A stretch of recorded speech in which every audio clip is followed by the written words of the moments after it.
Amém. A igreja pode abrir a sua Bíblia. Evangelho segundo Mateus, capítulo de número 4. Ainda que assentados, leremos os versos de 1 a 11. Como já disse, estamos num novo mês. Nesse mês, eu e o reverendo Melquisedeque falaremos sobre alguns desafios dos líderes. Tá? E eu espero que você esteja com o seu coração aberto, pronto para ouvir da voz do Senhor e ser impactado por Ele, moldado, transformado, segundo a sua santa vontade. Evangelho segundo Mateus, capítulo 4, os versos de 1 a 11, texto extremamente conhecido, façamos a leitura de forma responsiva. A seguir, foi Jesus levado pelo Espírito ao deserto para ser tentado pelo diabo.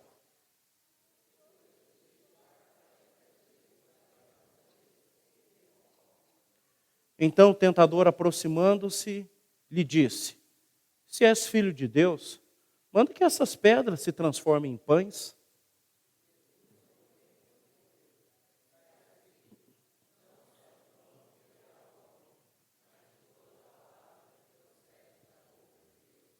Então o diabo levou a cidade santa, colocou sobre o pináculo do templo.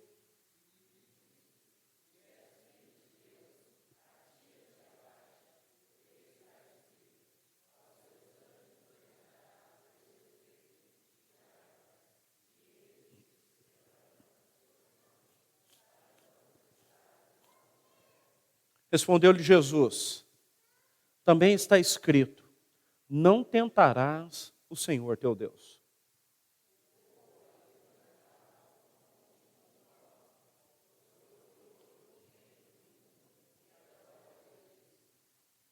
Ele disse: tudo isso te darei se prostrado me adorares.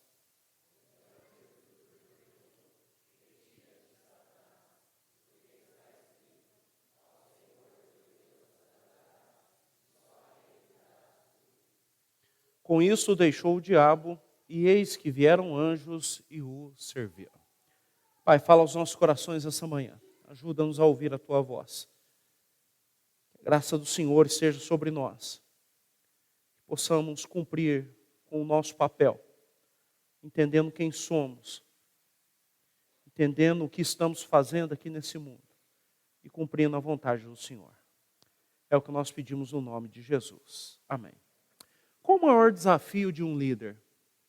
Essa pergunta tem sido respondida em livros, por pessoas, em comentários, e às vezes no trato de um líder para com um aprendiz, e há muita inquietação aqui, mas existem alguns fatos que nós vamos pensar antes disso.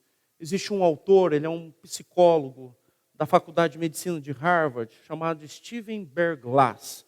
E ele escreveu um livro chamado A Síndrome do Sucesso. Num determinado momento do livro ele diz assim: pessoas que conquistam altas posições, mas não têm estrutura para sustentá-las durante o período de estresse, caminham para o desastre. Essas pessoas estão destinadas a passar por uma ou mais dessas 4 situações: arrogância, sentimentos de solidão, busca de aventuras destrutivas e adultério. Vou repetir as quatro situações: arrogância, sentimentos de solidão, busca de aventuras destrutivas e adultério. Ele não está escrevendo para crentes, mas pode ser aplicado tanto para crentes como para não crentes. E você vai ver que a maioria dos nossos líderes, quando chegam numa posição de poder ou de estabilidade, fazem isso. Davi, quando estabilizou a sua vida, caiu em adultério com Batseba. Já tinha vencido praticamente todo mundo, já tinha subjugado os reinos vizinhos. Salomão, a mesma coisa, depois que já tinha construído o templo, depois que já tinha solidificado o seu reinado, se afastou de Deus também. Então nós temos que estar sempre preparados, tá? Sempre prontos para enfrentar as nossas maiores batalhas. Eu vou concordar com o Bill Strauss, que fala que o maior desafio de um líder é confiar em Deus. Mas ainda assim, na minha opinião, vencer a nós mesmos quando formos tentados em questões cruciais para a nossa vida e o nosso ministério é um dos maiores desafios da nossa vida como líder. E eu espero estar preparado e eu espero que vocês estejam preparados, porque esse dia nós não sabemos quando será, mas começamos a desconfiar quando a nossa vida vai estabilizando. Bom, o Evangelho de Mateus foi escrito para mostrar para o povo judeu que Jesus era o Messias prometido e que nele se cumpria tudo aquilo que a lei e os profetas projetaram acerca do Filho de Deus que viria, cumpriria a lei e salvaria o povo de Deus. Mateus ainda vai nos demonstrar, aqui no capítulo 4, que Jesus, no início do seu ministério, foi conduzido pelo próprio, não foi o diabo, ele foi conduzido pelo próprio Espírito Santo de Deus. Foi o Espírito de Deus, foi o próprio Deus que o levou, né? No sentido de Deus para ser provado, no sentido do diabo para ser tentado. Quando é o sentido de Deus provação, é para nos fazer melhor. O sentido do diabo nos tentar é nos fazer cair. Mas você não pode se esquecer, igual muitas vezes nós falamos, foi o diabo que veio aqui. Não, foi Deus que o levou. Deus que o levou para ser tentado pelo diabo. Eu não vou tratar disso, mas fica claro no texto. Por que o diabo, eu sempre fiz essa pergunta, talvez você me ajude a responder. Por que o diabo não veio no 30º dia? Ou no 12º? Ou no primeiro, que é o mais difícil para quem vai começar um jejum? Por que ele veio depois que Jesus acabou? Pode ficar esperto que deve ser isso. Depois que você acaba, você dá uma relaxada. E aí você é um alvo fácil para qualquer ataque frontal do inimigo. Porque você se sente bem. Eu cumpri, fiz 40 dias de jejuns. Eu cumpri. Dediquei para a igreja 500 mil reais. Eu cumpri. Quando eu chegar lá nos meus 59 anos, servi a igreja 35 anos. Olha só que beleza, hein? 35 anos. Aí você dá aquela relaxada, o diabo vem, nem faz tanta força. E você cai e fala, meu Deus, o que aconteceu?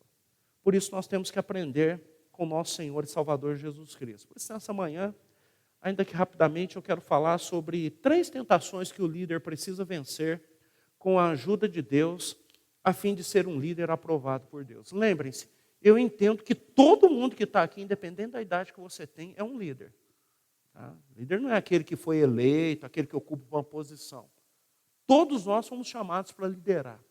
E você às vezes lidera sem saber. Você é um formador de opinião. Tá? Então eu estou falando para adolescentes, estou falando para jovens, estou falando para pré-adolescentes, estou falando para adultos, estou falando para idosos, estou falando para crianças, estou falando para toda a igreja. Eu não estou dizendo aqui que é apenas aquele que ocupa, posso repetir, não estou dizendo aqui para aquele que apenas ocupa um cargo. Todos nós somos líderes e um dia prestaremos conta diante de Deus. E aí lá no juízo, não adianta ficar me procurando para olhar para mim, não, senão eu vou fazer assim, eu falei. Então, é melhor ouvir agora. Tá? Então, vamos lá. Primeira tentação que o líder precisa vencer com a ajuda de Deus, a fim de ser um líder aprovado. Tá? Então, eu estou falando hoje de manhã sobre o desafio de ser líder. O desafio de ser líder. Tá? A primeira tentação, então, que o líder precisa vencer com a ajuda de Deus, a fim de ser um líder aprovado por Deus, é o sustento. A tentação do sustento é cruel. Cruel. E a maioria de nós não escapa dela. Parece muito sutil e de fato é quando o diabo se aproxima de Jesus, e eu já falei que depois que ele terminou os 40 dias, ele sente fome. Não haveria problema nenhum comer, acabou. Acabaram-se os 40 dias. Eu terminei o jejum, qual que é o problema de comer agora? Nenhum. E o diabo falou assim, você é o filho de Deus, não é? Sou. Por que você não transforma essas pedras em pães? Você está com fome, você está necessitado. Jesus poderia transformar aquela pedra em pão, e quem aqui ia criticá-lo? Qual que é o problema? Ele terminou o jejum.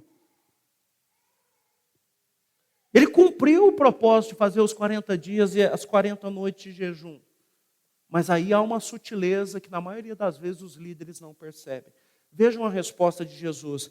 Não só de pão o homem viverá, mas de toda palavra que procede da boca de Deus. O que ele está falando aqui é a mesma coisa que está lá em Deuteronômio 8:3, que o povo andou por 40 anos, a sandália não se desgastou, a roupa não envelheceu, porque Deus cumpriu a sua promessa.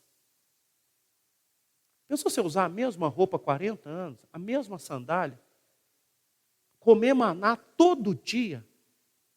Podia assar o maná, fritar o maná, do jeito que você quisesse. Mas você lá não faria aquela pergunta que você faz para sua mãe: mãe, o que tem hoje para o almoço? E para o café da manhã? E para o jantar? E para o lanche? Maná. Sua mãe só falava: maná, maná. Maná, 40 anos, já pensou? Maná. Mas é Deus sustentando a sua vida. Não faltou nada. Não faltou nada. Então vamos lá. Quem sustenta você? Aí vocês sabem, né? Mas se você perder o emprego amanhã, o que você vai fazer? Bate o desespero, entendeu? É aqui que é a questão. Nós sabemos as respostas prontas. Deus, Ele controla a minha vida, tudo que eu sou e tenho pertence a Ele. Mas e quando bate os problemas, né? Você gosta de depender de alguém? Os homens, estou falando homem, sexo masculino, não gosta de depender de ninguém. Mulher talvez um pouco, mas tem minhas dúvidas também. Na verdade, nós não queremos depender de ninguém. É só se você aí, que por hora eu não sei se algum irmão nosso está desempregado. Mas se tiver, a gente fala assim: vamos levar uma cesta para você, básica para você. Não, pastor, isso aí é para quem está precisando. Mas você está... Não estou precisando não. E talvez se eu também tivesse desempregado, eu responderia da mesma forma. Não, isso aí é para quem está necessitado. Eu vou dar um jeito, vou arrumar um emprego, vou fazer alguma coisa. Entendeu? Mas se Deus quiser te sustentar mensalmente através da igreja com uma cesta básica, e aí, como é que você vai ficar? Mal? Para baixo? Depressivo? Se sentindo um trapo? Porque se eu falar assim: já pensou, meu irmão ou minha irmã, Deus te sustentar mensalmente com um salário de 100 mil reais, você vai falar: ô glória, pastor, eu recebo, pode vir, não é? Olha como são as coisas. A cesta básica ninguém quer, mas os 100 mil reais todo dia no contra-cheque, já pensou? Você ia falar: pastor, eu ia ajudar tanta gente, eu ia fazer tanta coisa boa. Essa é a nossa ideia. Em circunstâncias de dificuldades financeiras, você exerce a fé ou segue as circunstâncias? Todo mundo aqui passa por problemas financeiros, e aí você fala: não dá. Ou você fala assim: não, vamos acreditar no poder de Deus. Vamos esperar nele. Tem um presbítero nosso, presbítero Mário Morena, quase 2 anos, ele está desempregado. Nós temos orado por ele lá de Pederneiras. Ele ainda ontem me falou, eu falei: Maria, aí, como é que estão as coisas? Ele falou: pastor, esse é o último mês da minha reserva. Eu falei: então vamos continuar esperando em Deus. Eu não tenho dúvida que no mês que vem eu vou voltar aqui e falar: irmãos, ele conseguiu um emprego. Porque Deus cuida de todo mundo. Se vai acabar a reserva nesse mês, pode saber que Deus vai proporcionar para ele um emprego, porque não tem de onde tirar. E Deus prometeu cuidar dos seus. Agora, por que Deus permitiu que ele ficasse 2 anos desempregado usando a reserva? Eu não sei responder. Só Deus pode responder. Mas eu sei que Deus não deixa os seus desamparados. Então, irmãos e irmãs, o líder precisa aprender a confiar no sustento de Deus diariamente. E nas horas fáceis e difíceis da vida. Você hoje está bem financeiramente? Ótimo. Mas se amanhã você estiver mal, não se desespere.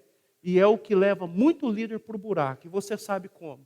Um suborno, um desvio aqui, um pressionar. Eu já falei várias vezes, se eu chegar aqui e falar: irmãos, eu estou numa crise financeira profunda. Será que vocês não podem me ajudar, cada família, com R$1.000?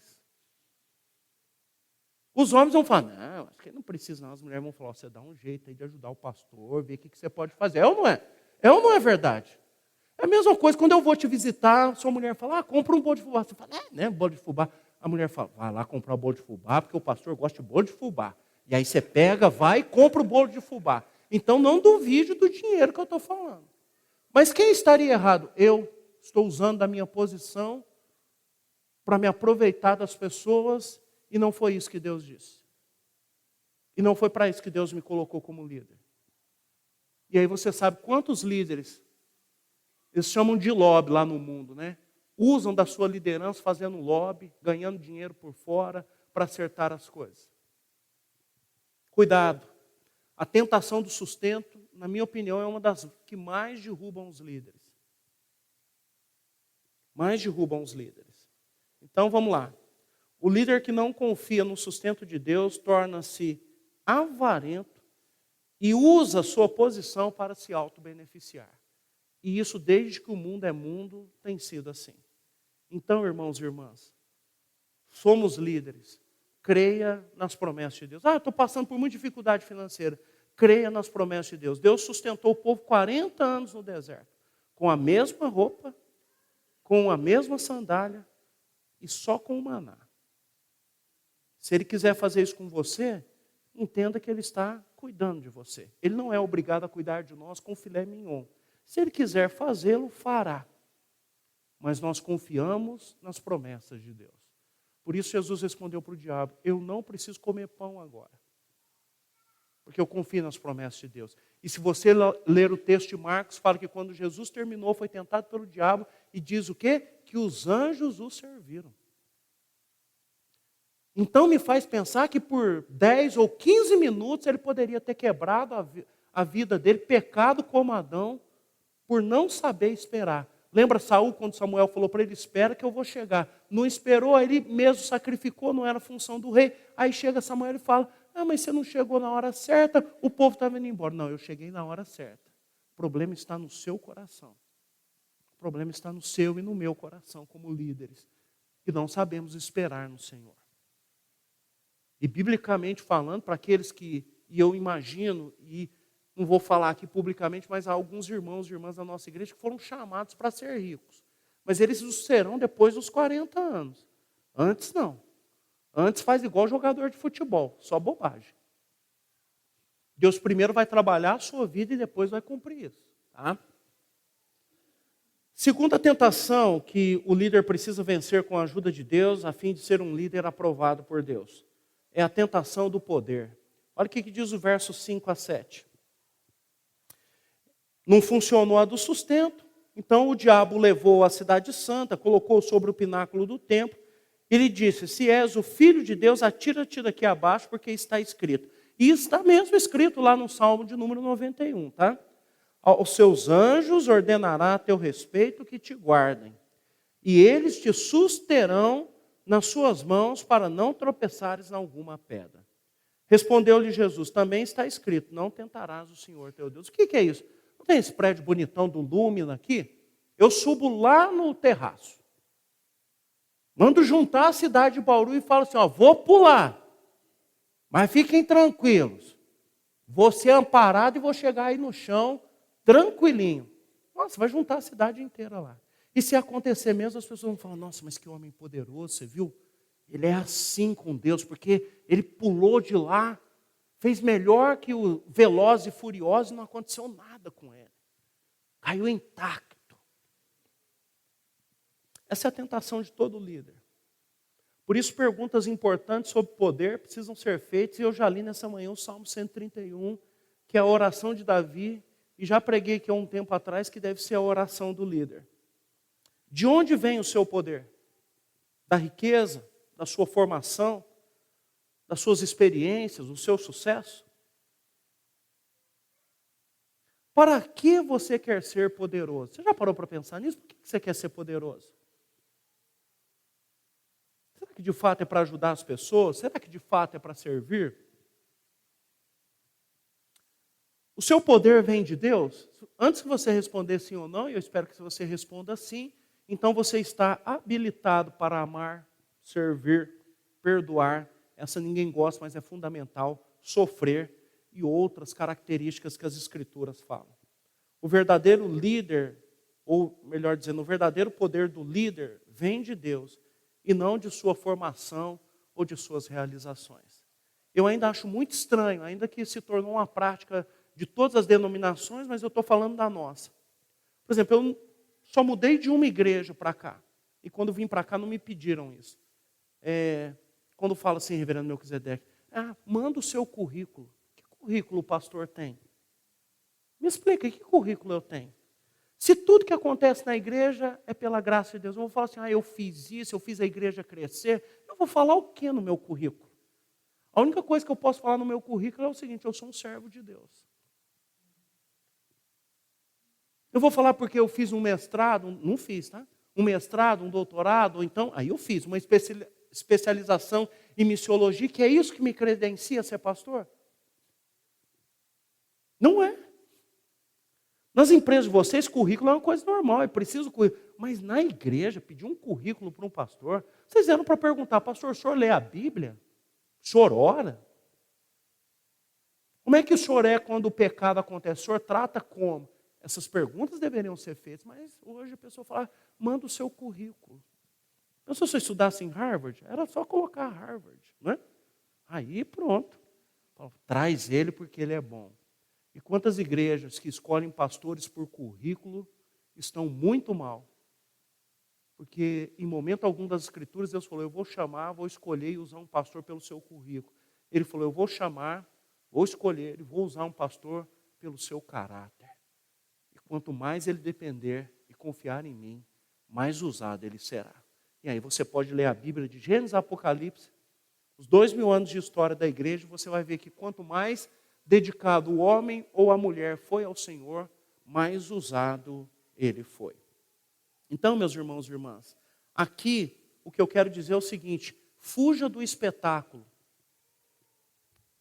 Fuja de querer aparecer, ser o primeiro na foto, entendeu? De ser aquele que conta as suas realizações. Fuja dessas coisas. Pare de se preocupar com a sua reputação, o que as pessoas pensam de você, e geralmente não pensam nada bom. Preocupe-se com o seu caráter, com quem você é, quando ninguém está vendo diante de Deus.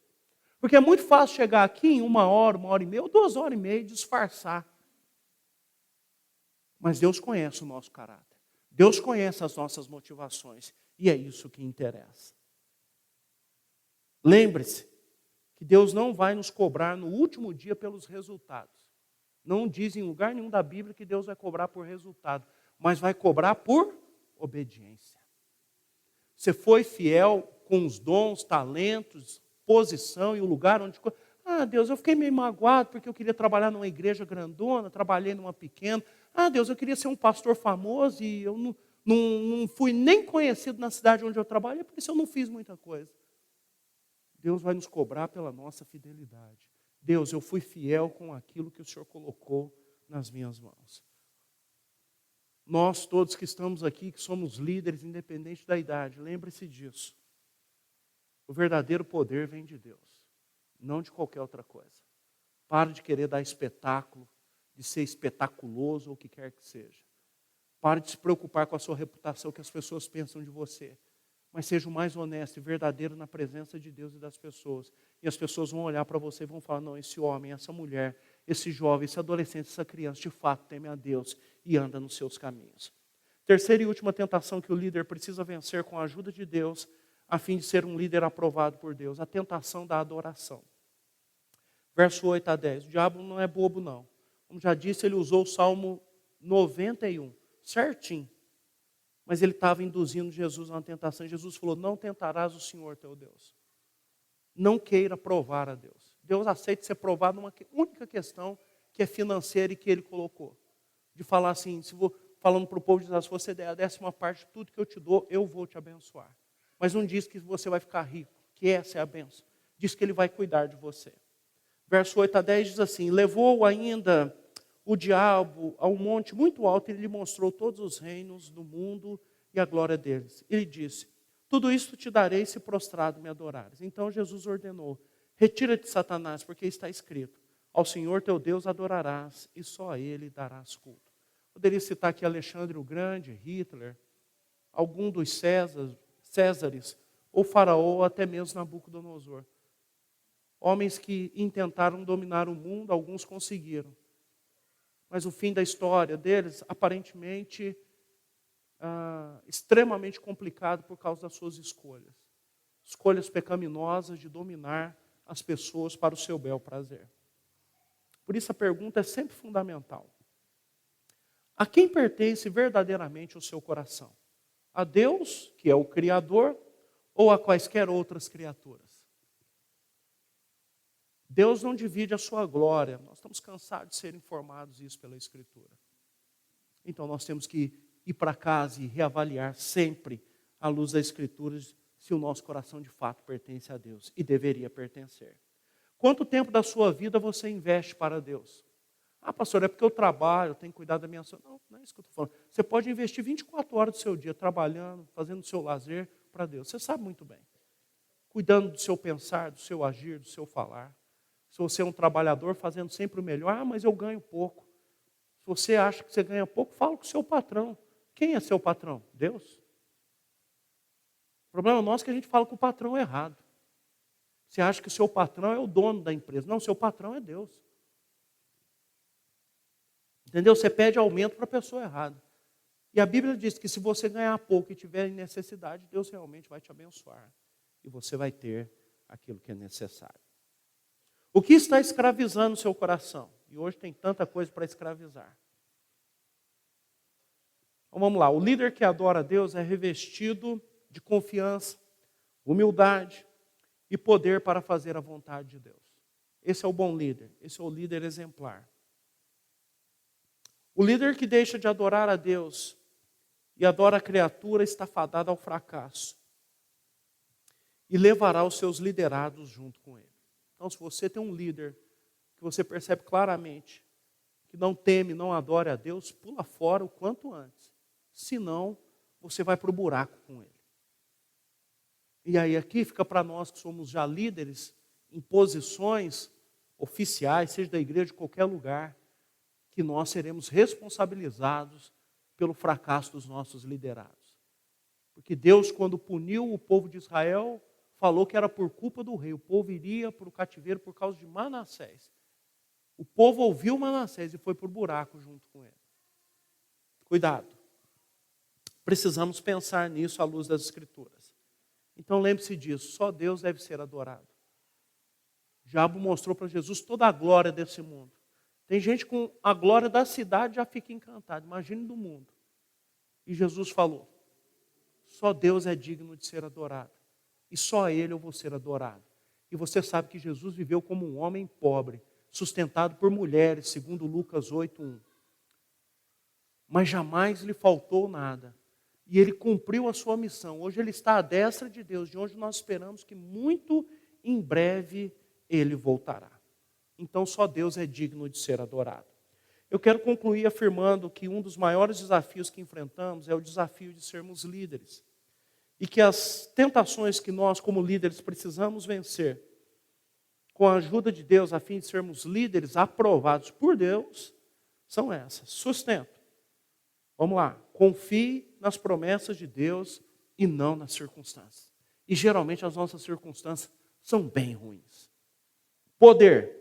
O verdadeiro poder que podemos experimentar é de depender integralmente de Deus. E isso você vai ter que disciplinar diariamente o seu coração. Porque nós queremos depender de muitas coisas, menos de Deus. Adoração. Nosso coração precisa pertencer a Deus todos os dias da nossa vida. A mais ninguém. Que Deus tenha misericórdia de nós e nos livre do mal e nos ajude a vencer as tentações diariamente. Que Deus nos dê da sua graça, da sua bondade. Fiquemos em pé. Atos 1:8 diz, mas recebereis poder ao descer sobre vós o Espírito Santo, e sereis minhas testemunhas, tanto em Jerusalém como em toda a Judeia e Samaria e até os confins da terra. Essa é a nossa missão. Nós estamos sendo enviados. Eu espero que muitos de vocês queiram ser líderes aqui da prefeitura, das escolas, dos governos, lá do seu trabalho, de outras cidades, aqui da igreja, para que nós, vivendo dessa maneira, sejamos usados poderosamente pelo nosso Deus.